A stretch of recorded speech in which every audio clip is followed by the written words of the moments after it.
Hey, Robert, welcome to the Hidden Why podcast. Great to have you here today. Hey, thanks for having me. You've got a lot going on in our little pre-convo there. Yeah, a little bit. Keep busy. How do you how do you get clarity around everything that's going on and not be overwhelmed by it? Well, I'm one of the many people who came to meditation a little bit later in life. And I should probably do more of it than I do. But I think that a lot of these people who show some wisdom are right that having, 10, 20 minutes when you're not thinking about anything, pretty valuable. I think it really Yeah, helps center you, helps keep things in perspective. I'm not sort of messianic about it. I don't try to persuade other people, but I found it really valuable. you found it valuable. Well, tell us a bit about your background, first and foremost, and then let's get into some deep topics here. Yeah. So I was born into the sort of academic world as a psychologist. I studied out in California with two scholars.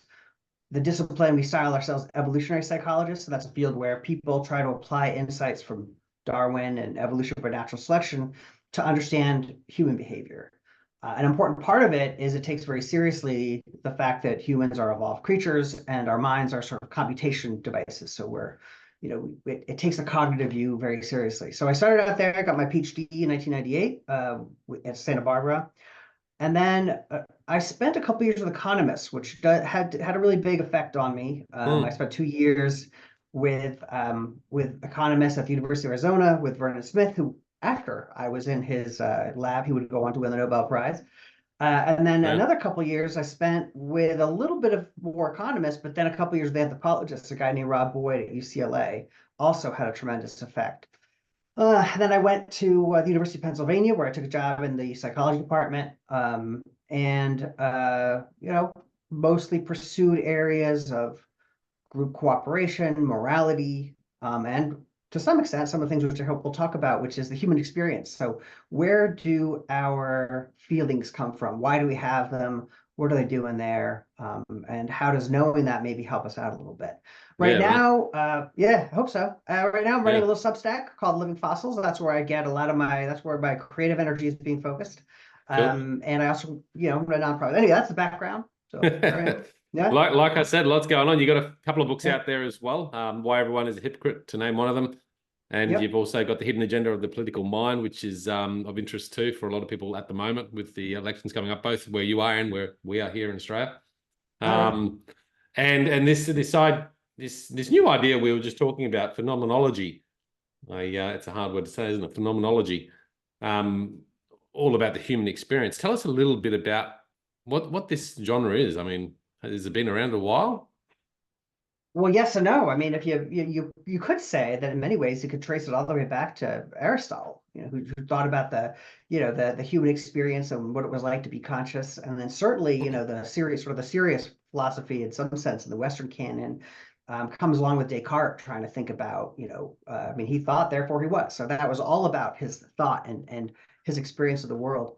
I'll tell you my origin story, which is very strange. So I got puzzled by the fact one of the weird things about being a psychologist is that you start to find very normal things kind of strange and puzzling, and that's when you feel like you're onto something. So I don't know if you've ever experienced You got this an where you're working example of on. something? Yeah, so let me give you an example. Like, when we're doing math problems, it can feel very effortful. Like I had to take a whole bunch of exams to do, to get into school and so on.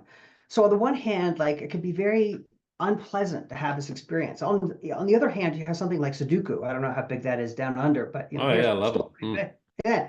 So there you're doing some math, but it's pleasurable, right? The first one you would pay not to do it, like the SATs or the GRE, whatever. And the second one you pay to do it, which is sort of interesting. So I got really interested in this question: what is the feeling of effort doing from an evolutionary view? So our view is, my view is that all these feelings that have some function, they were doing something for us over evolutionary time. And man, I thought about that for a long time. And I came to the conclusion that it was really it's basically evolution's way of trying to tell you, are you sure you want to keep doing what you're doing? Is this a good use of your time? It's kind of like a little stop rule. It's basically saying, you're burning a lot of cycles in your brain. You're not getting a lot of reward for it. Mm. Maybe you should maybe you should move on to something else. And that led me to think about all the different kinds of sensations that people have and asking this question, what's that for? Don't get me wrong, some are sort of really obvious, right? Like there's a reason it hurts when someone burns your hand, right? So you don't burn your hand anymore, take it away from the fire. But then there's others like effort and boredom, which is sort of the reverse of it. So what's boredom about? Why do we feel that, or satisfaction is another one that I've sort of thought was really fun. I've written a little bit about ticklishness. Like, why do we find, like, if you're a little kid and someone touches you gently, why does that like kind of feel good up to a what's the point? purpose of it, would you think? Like, is that Yeah, yeah. What's the this field function of of it? phenomenology, is it about feelings, or is it Exactly. about So, something bigger than that around the human experience? well, I mean, I think those two things are sort of very closely linked. I mean, our Yeah. experiences in some sense in the world, we're just sort of like, I think of myself as I'm just the sum total of everything that I feel. That's all that I have is like my phenomenology, my conscious experience, and But if you that I took think away that the conscious experience and this level of feeling, yeah, what would we be? We'd be zombies, right? Just I think what makes us human is that we experience the world, and I think a lot of it is still, at least to me, is still very mysterious and worth exploring. Again, like some of those examples, boredom and effort, satisfaction. Uh, there's weird things. So I don't know about you, but do you ever pop those bubbles in packing material? yeah, yeah, yeah. It's like weirdly satisfying, and I Kids love it think too. so. Yeah. Yeah, and it can also be calming. There's something kind of zen about it. So I just think there's very few people have tried to marry on the one hand the idea that you've got an evolved mind, and on the other hand, the conscious experience. Not that no one has. I'm not saying I've invented the field, but I don't think anyone has systematically gone through and tried to get all of them to try to figure out what are all these different feelings doing for us. Okay. Where do you see the benefit? Well, I guess there's going to be benefits there, but understanding these feelings, like you said, I guess the curious mind, like you talk about the Sudoku or the maths test. And on one hand, the Sudoku we do when we go through it, and there's no real, I mean, yeah, there's the reward of completing it, Yeah, but exactly. you're quite Well, happy to put in the effort and the time to do it. Whereas a maths test, maybe you'd be like, oh, can't be bothered putting in the time to study for yeah. that and doing that. Yeah, but so yeah, just to pick up on your question about what's the use of it. So, I have a close friend who's a clinical psychologist, and so we've been thinking a lot about sort of the difference between the environments which humans evolved and the current environment and ways in which that could kind of can mislead us, this mismatch. And the example that we always use is anger. Hmm. I mean, I live in Philly, and so it's very easy to get very angry here. People ask me how I like, what Philly's like. It's a very angry city, is the way I always describe it. So if you're on a road and someone, cuts you off or whatever, probably you feel anger. And the reason you do, from an evolutionary perspective, is that, when people do things to harm you, you want to make sure they don't do it again, right? So you want to kind of, be motivated to impose costs on them, to harm them back, because that's how you deter subsequent harms. So your evolved brain is saying, you've got to stop this person from hurting you again. And what I think the value of that is to say, oh, yeah, I'm really angry right now at this person who I will never see again. And that's not going to be helpful for me to indulge that anger. And this goes back to sort of the meditation piece, which is one of the things we here, I mean, Josh, he encourages his patients to think about is, why am I feeling this feeling? Why do I have this motivation? So, I've just, had this experience where someone's, maybe irritated me or caused me some pain or discomfort or what have you. And, I think a good question is, well, yeah, to think about evolution wants you to say, don't make sure that person doesn't do it again. But in Yeah. this world, which is a very anonymous world where people come and go, is it going to help me to chase this guy down and maybe get into some kind of a conflict? And who knows how that escalates? So, understanding where these feelings are coming from the evolutionary view, I think I think it can have some real life consequences. When you feel something, it's helpful to ask, what I always put it this way. I always say, what's Darwin Yeah. trying to get me to do? It's like Yeah. Darwin's Yeah. whispering in your ear, like, Yeah. get that guy, he's going to do it again. Like, um, and then if you stop and say, well, and I think that's important for even for something like, as we were talking about effort. I mean, I always try to work CrossFit into these conversations just because, everyone who does CrossFit wants to make sure everyone knows. So like sometimes when I'm working out, yeah, I mean, that's just, I admit it. So when you're working out, you also have a sensation of effort, right? And the question is, why is that? And basically that's Darwin's way of saying, look, unless you're getting a lot of benefit from this, whatever you're doing, like if you're running away from a bear and it's unpleasant to run, you should still keep running because the benefits of avoiding being eaten by a bear outweigh the cost of burning the calories and so on. And that's where their effort. And sometimes when I'm working out and I feel this, this unpleasantness, I say, okay, that's just evolution's way of saying, I'm running think away from about the bear. yeah. And then I'm like, okay, well, yeah, I can keep running from the bear. Yeah, I can keep going for another minute or two. And that, I mean, that's just me. So that's a very personal thing, but that helps me maintain my motivation a little bit. Yeah, I like it. I mean, these feelings like that feeling of anger, you think back to the evolutionary history of why the feelings exist, and it's really to protect us and to keep us survival, right? Is that your Yeah, understanding? exactly. And that's, I mean, all these feelings have different functions. I got interested for some strange reason recently in even just really basic stuff like the urge to breathe. So a lot of people think that the reason that you start feeling like you've got to want to breathe and you're holding your breath is that you're running out of oxygen. That's sort of true. But it actually turns out that the reason is that you have too much carbon dioxide. So your system is measuring how much CO2 is in your blood. And as that goes up, you get this really strong urge to breathe. Now, you might say, well, okay, same thing, but why does that matter? Well, it matters in some contexts. For example, you might be in an environment, I just wrote a little bit about this, where there were some NASA engineers in an environment that was pure nitrogen. And so their carbon dioxide and their oxygen levels were both going down, but they didn't realize it because our system is designed to monitor how much CO2 we have, not how much oxygen we have. So they didn't have that sort of panic sensation that you get if you're underwater and you're holding your breath, for example. Yeah. So it's just super interesting, and at least to me. And so I do think that, looking at the details of how our little conscious system works can have surprisingly interesting implications for the way we live our lives. Jealousy is another example. If my partner is sort of looking too long at George Clooney on the in the film we're watching, that's my system saying, look, this is a threat to me. I want to maintain this relationship. But then if you stop and think about it, you're like, well, George Clooney is not. I mean, I'm sure he would be lucky to have her. Let me be very clear. But you know what I mean? He's not a threat to that relationship. It's just I have that feeling because I'm designed to protect that relationship. That's to keep that relationship safe.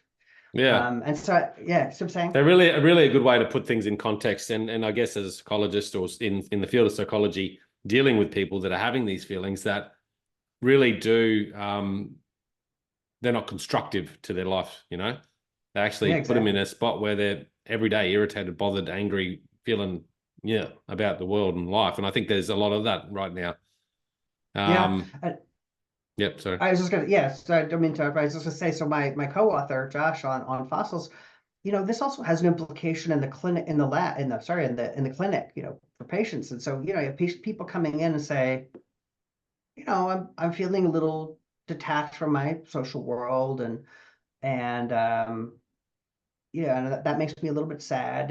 And one of the things he tells me is that he has these conversations. He explains to his patients, well, yeah, that is what you'd expect because we live in this very impersonal world where most of the people we come across are not our friends. In the past, we would have woken up and we would have known everybody who was around us for, in the village or wherever it Yeah. was. And it normalizes certain kinds of feelings that you might otherwise think, why am I feeling so alienated from society? And the answer is, well, you live in a very odd society. That's not the one that we are designed to live in.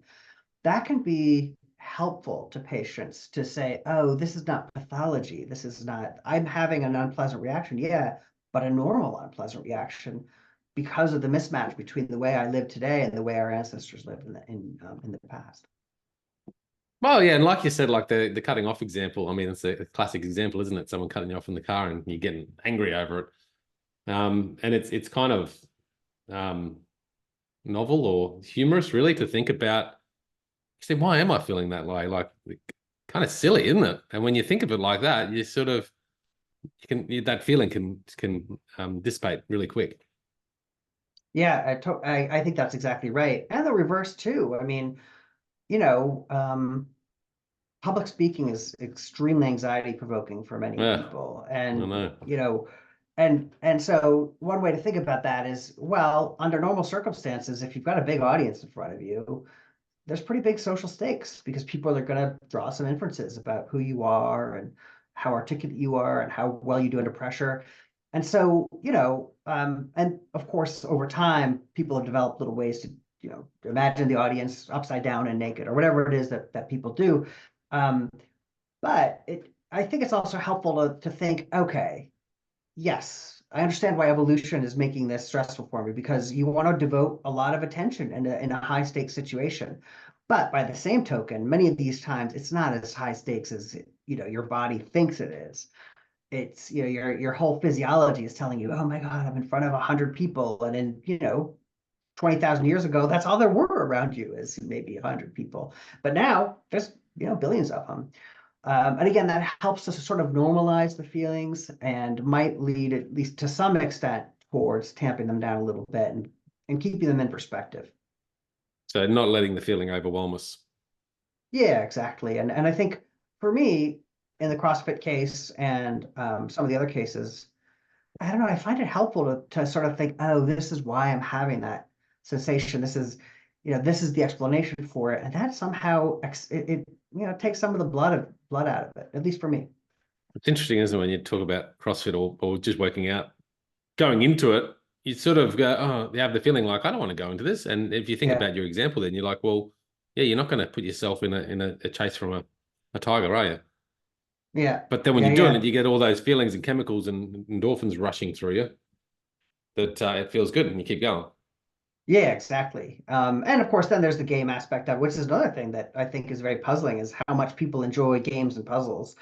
Um, we talked about Sudoku a second ago. My dad is like an expert crossword solver and creator, and one of the things I was interested in is like, why are these things so fun? There's lots of things that are fun where there's not great explanations for them in psychology. So, for example, dancing. I did a project back in the day to try to understand why people enjoy dancing. It's very mysterious. If you just ask yourself, well, you've got a couple of people and they're moving in synchrony with each other, and sometimes they're not even touching, so you can't even make this argument about, well, human contact. But there's something very phenomenologically enjoyable about you're with other people, you're moving to the same rhythm. There's something really fun about that. And it's sort of hard, like as far as I know, there's no great explanations for why that is. And I think, there just for your viewers who are wondering if there are still frontiers of psychology to explore, the answer of that is yeah. I think, there's room for creative people to come along and help us understand some of these. Humans are weird in so many ways. Well, the mind is quite complex, isn't it, really? Um, and how it attaches to the body and our physiology and all that is just crazy complicated. Crazy complicated. Yeah, I remember as when I was in grad school, I'll tell you personally, when I was in grad school, I started my advisor, and in some sense, the Darwinian approach to psychology I thought was so powerful that, oh, we can just use the same ideas from evolution to explain humans that we do for, you know, mussels and chimpanzees and whatever. And I said to him, well, aren't we sort of making ourselves obsolescent because we're just going to figure it all out in 10 years or something like that? And he just laughed. This is John Tooby, unfortunately passed away recently, but he just laughed at me. He said, yeah, you still have not developed the right respect for how complicated the mind is. We're still going to be doing this in 100 years. And I think he was right about that. And, the pace of knowledge is slow because the way I think about it is, you got these brains, and there's, millions of neurons, billions of connections. And then you have social behavior, which is this brain is talking to your brain. Mm. And, and so then you've got whole cultures. So it's very complicated. And I think you're right that in some ways, I think people have underestimated how complicated psychology is. And this has a big difference again to go in the clinic. If you think understanding a normal working brain is hard, imagine trying to figure out how a broken brain, how to fix it. I mean, imagine you have the most complicated machine ever, and it's like not working quite right. You're like, okay, well, man, it would be easier to fix it if I understood exactly how it worked in the first place, but we don't even understand that. So Interesting. clinical psych, Yeah. yeah, you know what I mean? In psychology, like, I mean, what I think, well, you just made me think about it anyway, is you've got one person the psychologist and the patient, and they've both got these brains that are wired in their own ways, and you've got one trying to help the other with two brains that we still really don't understand that well. Like, how does that work? That's a great question. Yeah, I've had some. Yeah, I think that's a great question. I'll say this, which is, I think that humans evolved in this world where having friends and allies was incredibly important, right? If you didn't have friends and Right, allies, and the answer, you right. would be whatever.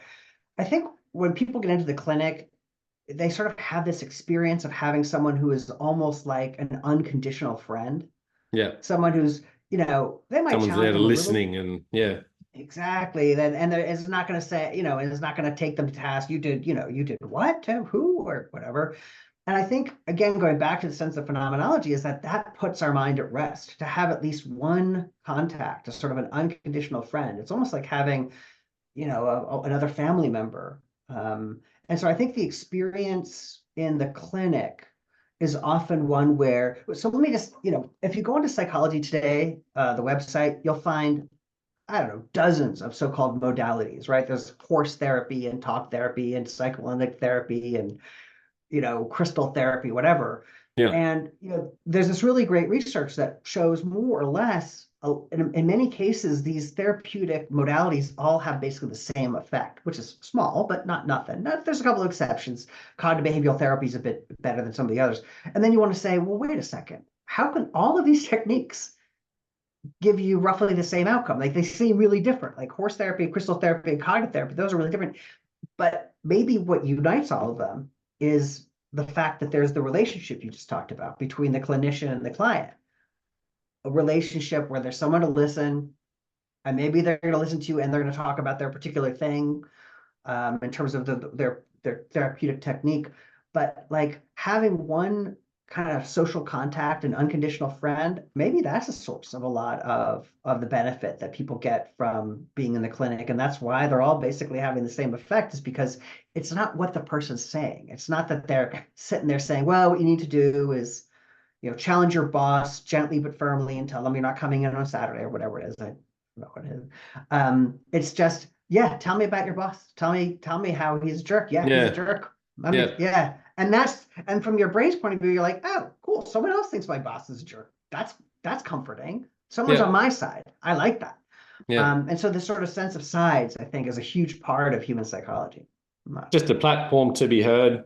But I mean, I guess you're right. I mean, there is skill to it, and there is tools to it. And I guess people do relate to people differently too, because I don't really, I've never been to a psychologist, so I don't really know, but I have heard that people go here and they say, oh, I didn't really get along there, but over here it was great, so you find that match too.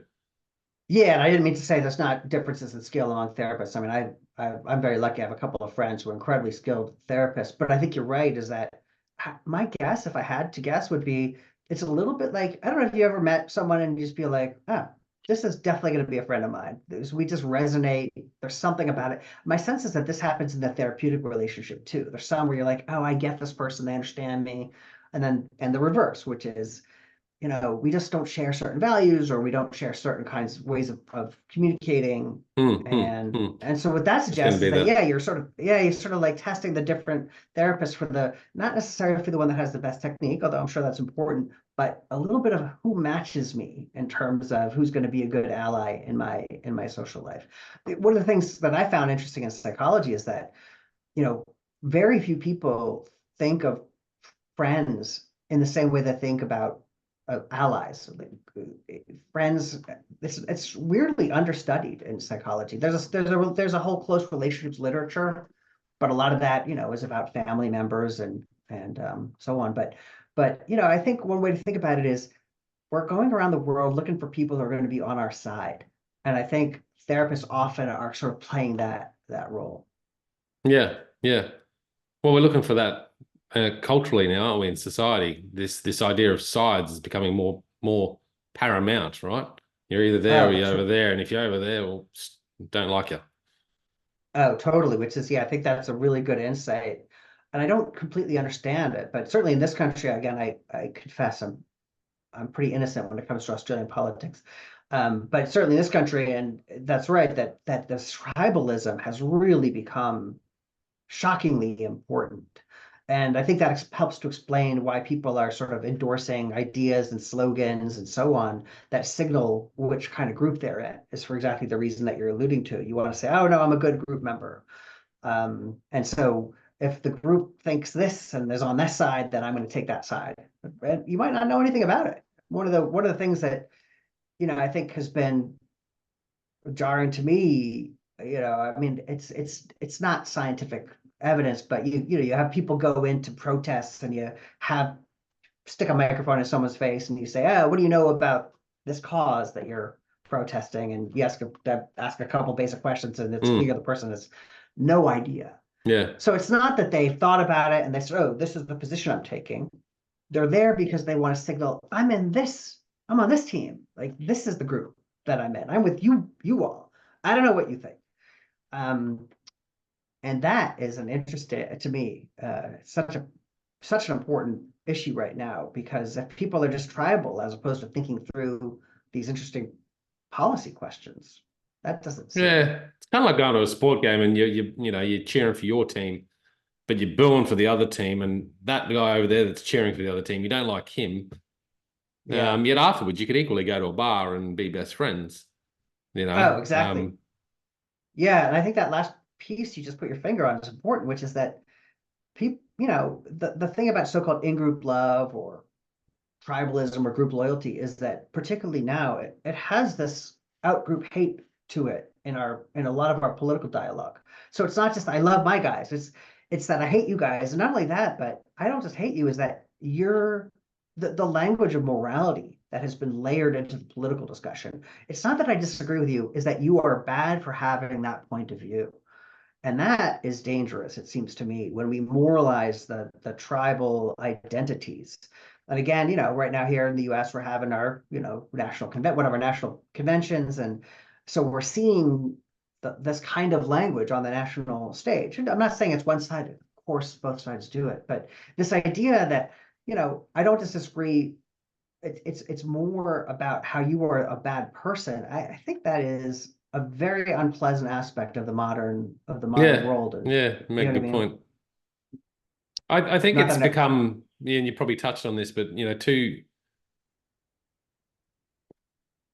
simple or too easy for us to follow that group, and we just decided, well, that's who we are, and that's who we're aligned with, and it's just a tagline that we're aligned with. We don't actually give ourselves the time to delve in deeper to what we're for, what we're all about.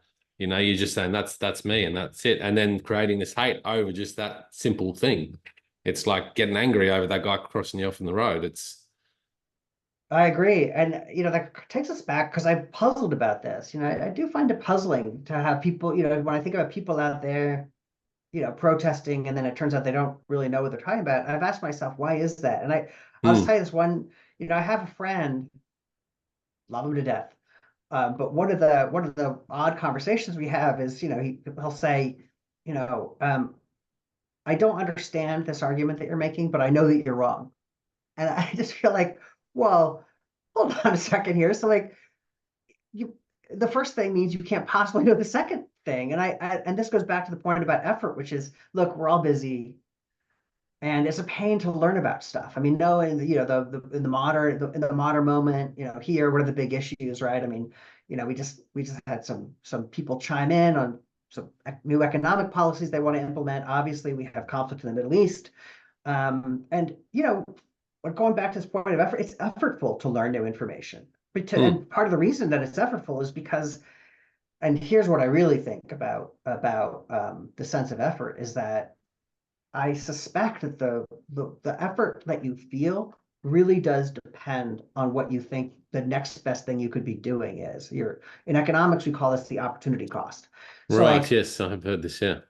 Yeah. So I don't, I have this feeling that as our little devices, our phones, our tablets, whatever else we've got these days, have more little ways to give us rewards, whether, we're playing Candy Crush or we're getting likes on our posts or whatever, Yeah. That doing anything else becomes more effortful because in the back of our mind, we're like, well, but I could be looking at my Instagram feed. There could be anything in there. I might have gotten, I might have gone viral for my picture in front of, the Mona Lisa or I don't know, whatever.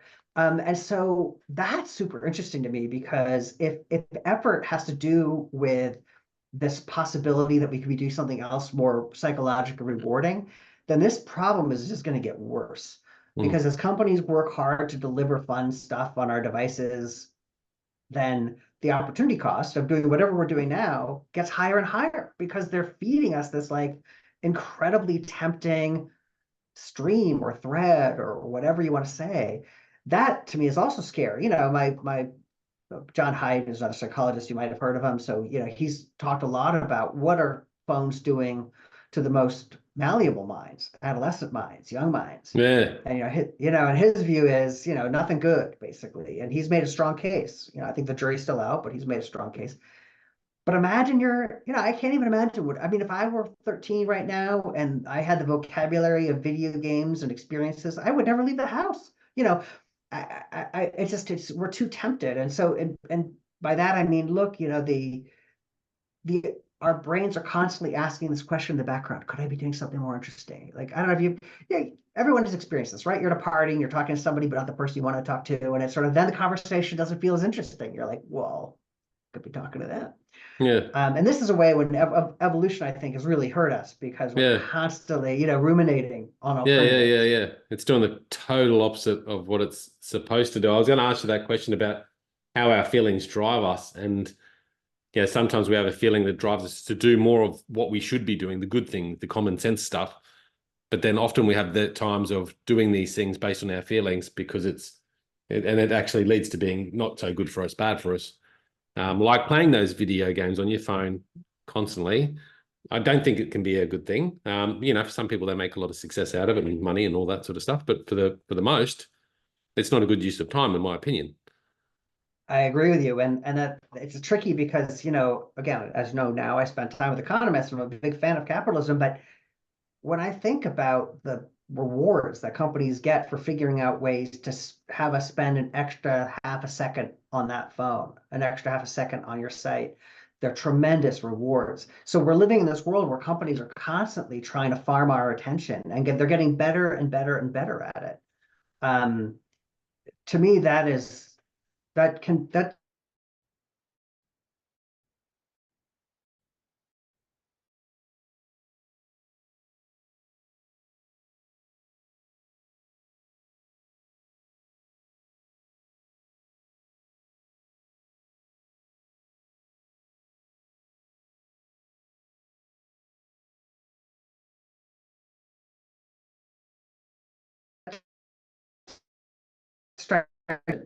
but we thought it was, we just thought it was the best thing ever. You could play a game on a computer screen. And, if that was caffeine, video games now are crack cocaine. I mean, they're just so much more compelling. It's not surprising to me that people don't want to leave their screens. And I get it. Like the companies want to make money and people want to be entertained. And what are they not doing? You talk about that opportunity cost, and I was thinking about that. Like, there's a lot of things that I do in my life. I know that, sometimes I go, look back or forward, and it's just like, what did I do that for? Like, I could have been doing this, and I still went and did that because it just seemed like it was the easier path and it was going to give me the best feeling in the moment, without thinking about the long-term feeling. Yeah. Why do we Yeah, think about the short-term feeling over the long-term feeling more? Yeah, that's that's one of the big questions is Because we're not feeling it. that's exactly right. Like, we're often tempted to do, and you see this in lots of different domains, right? So like, I want to eat the cake, but I know that in the long term, that's bad for me. I want to watch TV, not go to the gym, but I know that's bad for me. And so we live in this world where I think you have to take, I think there's like current Rob and then there's future Rob. And so current Rob has this responsibility to kind of constrain future Rob's behavior in various ways. This is why people do funny stuff like I remember there's an economist named Stephen Landsberg. He talked about how people lock the refrigerator door and it was refrigerator. Yeah. So they couldn't snack is the idea at night. So there's like a time lock on it. Yeah. And from an, and you sort of, that's like a fight between me right now and the guy who's going to be up at 3 a.m. and be like, oh, you know what I really like is some, cheese or something like that. And so we're kind of fighting these battles with ourselves. And the lock with a timer on it is a way to kind of like for current me to say, look, future you, make the long-term choice, not the short-term choice. Yeah. So one thing I've done is I've tried to use the world to, some people turn the internet off on their computer so they can only write. I've told my partner, I've asked her to check in with me because I'm trying to write a certain number of words a day on, on this book project. And the idea is, to have some accountability so that when I'm faced with this decision, should I waste time, watching a show or whatever it is I'm going to do, or getting the words done? I'm going to like, well, she's going to ask me if I got the words done. So I better write. So I'm using her, like as a little, maybe it's not nice, but sort of as a tool is not exactly the right way to put it, but as a technique, let's say, Yeah. as a social way, you know what I mean? It's like when people try to quit smoking and they have a buddy who's like, make sure I don't whatever, or, but it's hard. Look, the world is a tempting place now. It's not like it was. Well, I think to create those disciplines where we started the conversation was this idea of meditation and awareness. And I think if you can develop that, start small and grow that level of awareness through meditation practices, that's when you can become really good at managing that better, and maybe not perfect, but better. And I think, if you can be a bit better, then that's great. I think that's exactly right. And I think what your point there, your little parenthetical remark about not perfect is so important. One of the things about meditation is, this idea that you have to be patient with the fact that sometimes your mind is going to wander, and then, okay, well, that happens. Just bring it back. I've been heavily influenced both in the context of meditation and in the context of his work by Sam Harris, the now podcaster, former neuroscientist. Yeah. And I don't think it's a coincidence that here's a guy who is very into meditation and so on. And at some point, I think it was a couple of years ago, I think it was during COVID, maybe, he announced that he was going to get off of the social media platforms, Twitter, now X. And I feel like the meditation in some ways wasn't, that like it caused him to have that kind of realization. He's like, wait, why am I spending my time arguing with people on this platform? I want my experience to be positive. I want it to be about my family and my friends and the ideas that I care about. And there's something kind of deep about that where and look, don't get me wrong. I mean, it's hard. I think people who leave these things sometimes report, they kind of miss them a little bit and they feel like they're out of the loop or whatever. But to your point, what meditation does is it sort of focuses you a little bit more on, well, is that the experience that I want to have in life? Do I want my life to be reading, 255 characters at a time? Or do I want it to be, oh, let me spend some time outside with some close friends, or, let me learn something new that I didn't know before. And again, you're not going to be perfect. But I think the meditation thing, it does focus your attention on the fact that, at least my view is, all we have is our experiences. That's all you get. I mean, obviously there's the behavior and you affect other people, but the question is, I think a question is, how to maximize happiness, and that has something to do with thinking about the ways you're going to spend your time that are going to be most rewarding. It's hard, it's hard, but yeah, the cake and so on are tempting. And then the question is, how do you deal with those temptations? Yeah. I like it. I appreciate your time, Robert. We could keep going because this is an interesting conversation. Thank you so much for coming on the show. How can people best reach out to you and find out more about your work? Well, the best thing is to go on Substack. We have a Substack called Living Fossils, and there will be a book before too long. We'll announce it on the site, but that's the best place to come see me these days. As you said, there's a couple of books, Why Everyone Else is a Hypocrite, and The Hidden Agenda, The Hidden Agenda of the Political Mind, available where books are sold. But yeah, I also just want to say thanks for having me on the show. I really enjoyed having this opportunity to chat with you. It's a great conversation. So guys, check it out at thehiddenwhy.com. I'll stick the links for the books and the websites there so you can reach out to Rob and thank him for coming on the show too. Thanks so much, mate. Appreciate you. I And guys appreciate out you. there, Namaste. Yeah, namaste. live more fully, have more meaning, find more joy. Talk soon.